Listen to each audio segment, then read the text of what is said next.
Good morning students. आज हम हमारा 4th chapter footprints without feet का सेकंड पार्ट पढ़ेंगे। अब तक हमने पढ़ा कि एक सन की ग्रिफिन नाम का जो साइंटिस्ट था उसने बहुत खोज की और आखिर में उसने एक ऐसी मेडिसिन बनाई जिससे ह्यूमन बॉडी को ट्रांसपेरेंट विजिबल किया जा सकता था, इनविजिबल किया जा सकता था। अब ऐसे ही उसने अपने आप को इनविजिबल किया और लंदन की गलियों में उसे 2 लड़कों के द्वारा जब देखा गया तो उसने एकांत की तलाश में अपने आप को वहाँ से दूर करने की का निर्णय लिया और फिर वो ईपिंग नामक गांव में चला गया शांति के लिए। वहाँ पर सर्दी के मौसम में जब वो गया तो वहाँ के लोग जो थे वो बहुत ही ज़्यादा उत्सुक हुए यह जानने के लिए कि ये कौन है और अजीब तरीके से इसकी शारीरिक जो हाव भाव है वो सबसे विचित्र थे, वो जानने की उन्होंने कोशिश की। अब इसके बाद हम आगे पढ़ते हैं कि वो वहाँ रहने लग गया और वहाँ के जो मकान मालिक की पत्नी थी वो उसके बारे में जानने की बहुत ज़्यादा उत्सुक थी। अब देखिए उसने क्या किया, इसके लिए हम अब लेसन पढ़ते हैं। शॉर्टली आफ्टरवर्ड्स ए क्यूरियस एपिसोड ऑकर्ड। और फिर कुछ ही दिन बाद उसके पैसे ख़त्म जब हो गए थे तो कुछ ही दिन बाद एक उत्सुक कर देने वाला एपिसोड जो है वो घटित हुआ। Very early in the morning, सुबह, बहुत सुबह, एक clergyman and his wife were awakened. एक पादरी और उसकी पत्नी जाग गई by noise in the study. उनके अध्ययन कक्ष में शोर हो रहा था और उस शोर की वजह से वो जाग गई। क्रीपिंग डाउन स्टेयर, सीढ़ियों से नीचे धीरे धीरे उतरते हुए, they heard the chink of money, उन्होंने सिक्कों की खनखनाहट सुनी।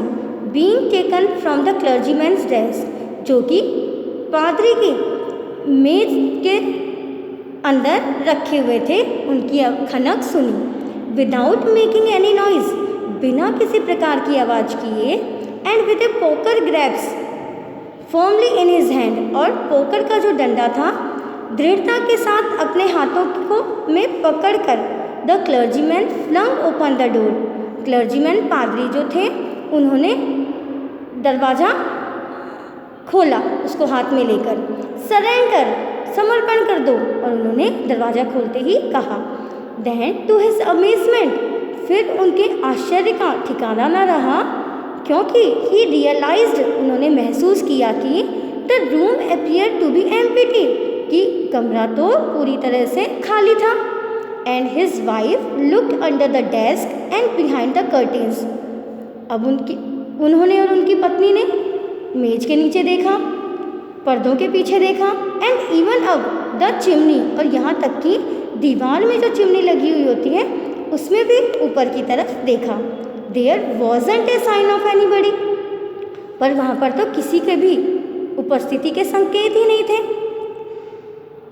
Yet the desk had been open, पर फिर भी डेस्क तो ओपन थी, की गई थी। And the house keeping money was missing, और जब देखा गया तो उसमें घरेलू सामान के लिए जो पैसे रखे गए थे वो गायब थे। एक्स्ट्रा ऑर्डिनरी अफेयर, असाधारण सी घटना। The clergyman kept saying for the rest of the day, पूरे दिन पादरी यही बात कहते रहे कि अरे ये विचित्र सी घटना कैसे क्या घटित हुई।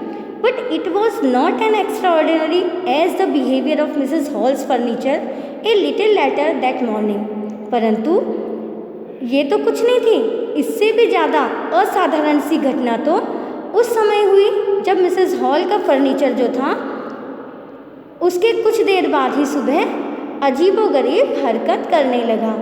The landlord and his wife were up very early, मकान मालिक और उसकी पत्नी बहुत सुबह वहाँ गए। And were surprise to see the scientist door wide open, और उन्होंने देखा कि वैज्ञानिक जो था उनका जो दरवाज़ा था कमरे का वो पूरा खुला हुआ था। यूजुअली, सामान्यतया, इट वॉज शट, वो बंद रहता था। एंड लॉक, और अंदर से बंद रहता था, ताला लगा हुआ होता था। And he was furious if anyone enter, और वो क्रोधित हो जाता था अगर कोई अंदर प्रवेश कर लेता था। हिज रूम, उनके कमरे में अगर कोई आ जाता था। The opportunity seem too good to be missed, और अब ये अवसर जो था ऐसा प्रतीत हो रहा था कि बहुत अच्छा है और इसे चूकना नहीं चाहिए, क्योंकि दरवाज़ा पूरा खुला और कोई भी नहीं। दे पीप्ड राउंड द डोर, और इसीलिए उन्होंने दरवाजे के पास से ही कमरे के अंदर झांका। सो नोबडी, और उन्होंने देखा कि कोई नहीं था। एंड डिसाइडेड टू इन्वेस्टिगेट, और फिर उन्होंने निर्णय किया कि चलो आज तो जांच पड़ताल कर ही लेते हैं कमरे की कि ये साइंटिस्ट कौन है। The bed clothes were cold, बिस्तर के जो कपड़े थे वो ठंडे थे। शोइंग दैट, जो बता रहे थे कि the scientist must have been up for some time, और ये बता रहे थे कि साइंटिस्ट जो है वो कुछ समय पहले ही यहाँ रुका हुआ होगा। एंड स्ट्रेंजर स्टिल, और अभी भी अजीब सी बात थी, the clothes and the bandage, और कपड़े और बैंडेज दैट ही ऑलवेज वोर, जिनको वो हमेशा लगा कर रखता था, लाइंग अबाउट द रूम, वो कमरे के अंदर पड़े थे। भाई उसने जो बैंडेज वगैरह लगा रखी थी वो यहाँ कैसे पड़ी रह सकती है, क्योंकि उसका तो एक्सीडेंट हो गया था, उसने बताया था। All of a sudden Mrs Hall heard a sniff close to her ear, और अचानक ही उसी टाइम पे तुरंत ही मिसेस हॉल ने अपने कान के पास एक सांस नज़दीक ही उसने किसी के सांस लेने की जो आवाज़ होती है वो सुनी। A moment later the head on the bed post leaped up and dashed itself into her face, और उसी क्षण बेड पोस्ट पर बिस्तर के सिरहाने पर जो टोपी उस साइंटिस्ट की रखी हुई थी वो उछलकर सीधी मकान मालिक के पत्नी के चेहरे पर आई। Then the bedroom chair became alive, और फिर उस शयन कक्ष की जो कुर्सी थी वो जिंदा हो गई। स्प्रिंगिंग इनटू द एयर, हवा में घूमने लगी। It charge straight at her, और सीधी उसकी तरफ आई, लेग्स फॉरमोस्ट, लगभग पैरों पर ही आकर गिरी। As she and her husband turn away in terror, जैसे ही वो और उसका पति भय से मुड़े, the extraordinary chair push them both out of the room, उस असाधारण कुर्सी ने जो जिंदा हो गई थी उसने उन दोनों को कमरे से बाहर धकेल दिया। And then appear to slam and lock the door after them, और फिर उनके सामने ही उनके निकलने के बाद दरवाज़ा बंद हुआ और अंदर से लॉक हो गया। Mrs Hall almost fell down the stairs in hysterics, और मिसेस हॉल जो थी वो लगभग एक प्रकार से मिर्गी का दौरा जिस प्रकार से आता है वैसे ही सीढ़ियों से गिर गई। शी वॉज कन्विंस्ड दैट, उन्हें विश्वास हो गया था कि the room was haunted by spirit, कि इस कमरे में हो न हो कोई डरावनी आत्मा है। And that the stranger had somehow caused these two enter into her furniture, और ये जो अजनबी व्यक्ति है किसी न किसी प्रकार से इसने ही इस फर्नीचर के अंदर इसमें प्रवेश करने का रीज़न दिया होगा, मतलब ये भी इसके लिए उत्तरदायी है। My poor mother use to sit in that chair she mood, और अब वो कराहने लगी, बेचारी मेरी माँ इस कुर्सी पे बैठा करती थी। To think it should rise up against me now, और देख लो अब ये मेरी तरफ ही बढ़ गई है मुझे मारने के लिए ही। The feeling among the neighbours was that the trouble was caused by विक चार्ट, और पूरे पड़ोसियों के बीच ये वाली भावना फैल गई कि ये जो परेशानी आ रही है इसका कारण कोई जादूगर है। बट विच क्राफ्ट और नॉट, पर दुष्ट कोई जादूगर या नहीं, वो है या नहीं है इसका तो पता बाद में लगेगा।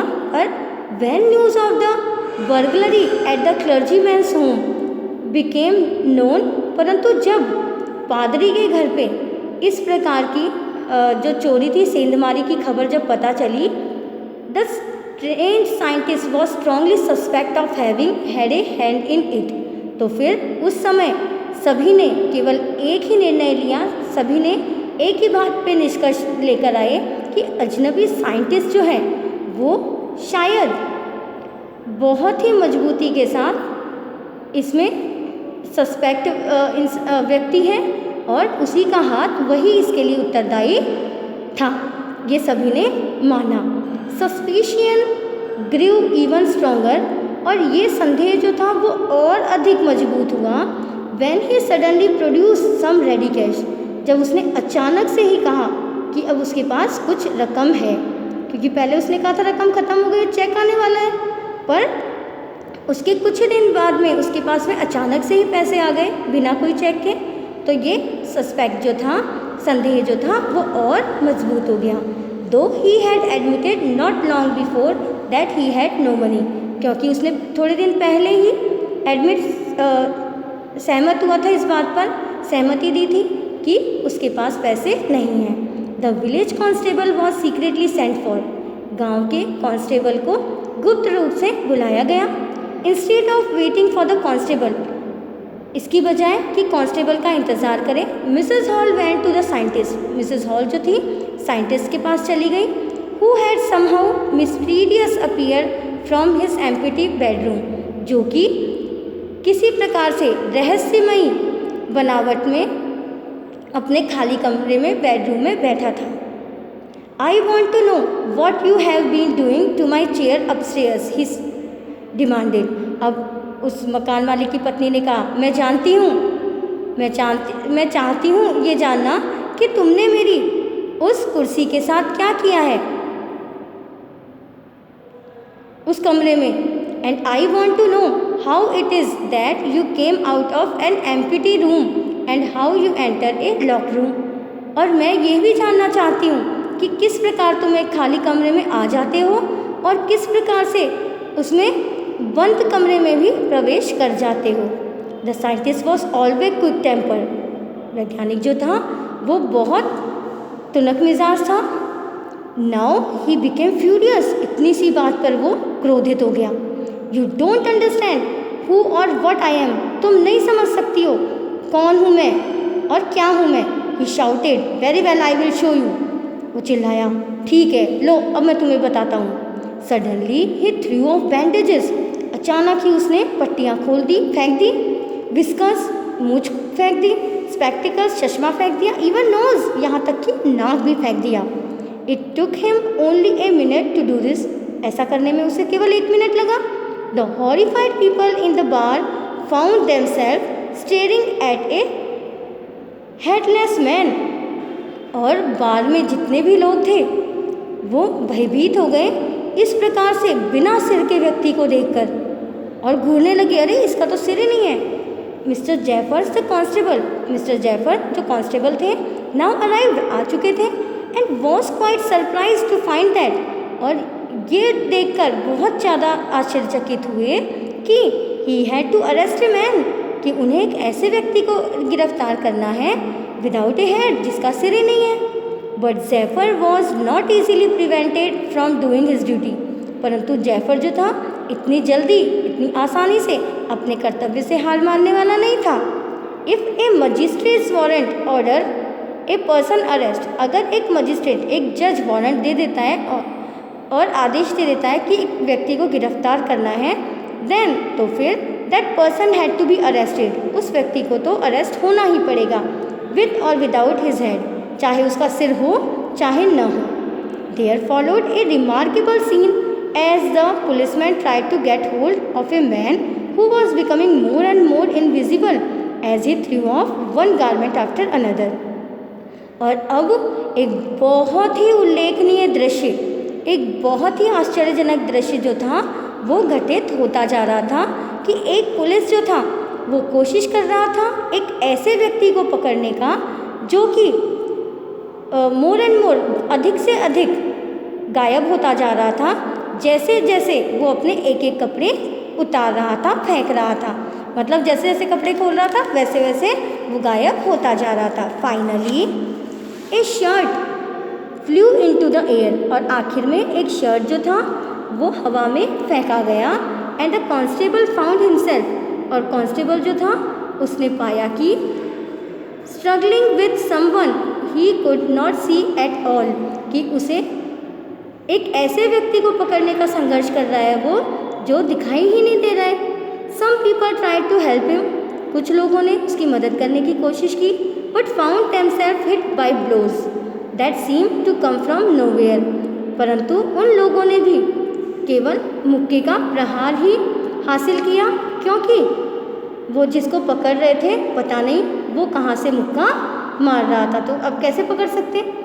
इन the end Jaffer was knocked unconscious, अंत में ज़ेफर जो था वो बेहोशी की अवस्था में आ गया। As he made a last attempt to hold on to the unseen scientist, और फिर उसने अपना आखिरी प्रयास किया उस बिना देखे जाने वाले वैज्ञानिक को पकड़ने का। There were nervous excited cries of hold him, और लास्ट में एक उदासी भरी चीख ही निकली कि उसे पकड़ो। But this was easier said than done, परंतु बोलना बहुत आसान था करने की बजाय। Griffin had shaken himself free, Griffin ने अपने आप को स्वतंत्र कर लिया था। And no one knew where he lay hands on him, और कोई नहीं जानता था उसे कहाँ से पकड़ा जाए। I hope you understand. अब यहाँ पर ये वैज्ञानिक जो था इसने दोबारा से अपने आप को गायब कर लिया और कोई भी इसे नहीं पकड़ पाया। ये एक सनकी और लॉलेस पर्सन था। Thank you.